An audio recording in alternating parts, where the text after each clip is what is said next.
অর্থ পাচারে জড়িত আরও ৪২টি প্রতিষ্ঠান শনাক্ত করেছে Bangladesh financial intelligence unit BFIEU। এসব অর্থ ফেরাতে কাজ করছে ৮টি বিদেশি আইনি প্রতিষ্ঠান।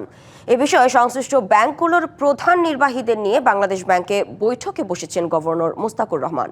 কেন্দ্রীয় ব্যাংক জানিয়েছে, বিদেশে পাচার হওয়া অর্থ ও সম্পদ উদ্ধার করে খেলাপি ঋণ আদায়ে কঠোর অবস্থানে নেমেছে ব্যাংকগুলো। প্রথম ধাপে সরকার গঠিত যৌথ তদন্ত দলের অগ্রাধিকার তালিকায় থাকা ১১টি ব্যক্তি ও প্রতিষ্ঠানের পর এবার ২০০ কোটি টাকার বেশি খেলাপি ঋণ থাকা নতুন ৪২টি গ্রুপকে টার্গেট করা হয়েছে।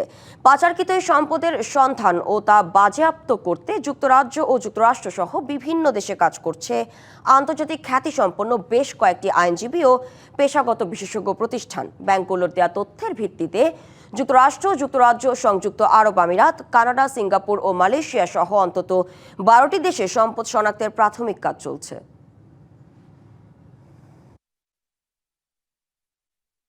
বাংলা কিউআর যেখানে নগদ পেমেন্ট সেখানে। সারা দেশে ১০ লাখেরও বেশি মার্চেন্টে নগদে পেমেন্ট করুন খুব সহজে।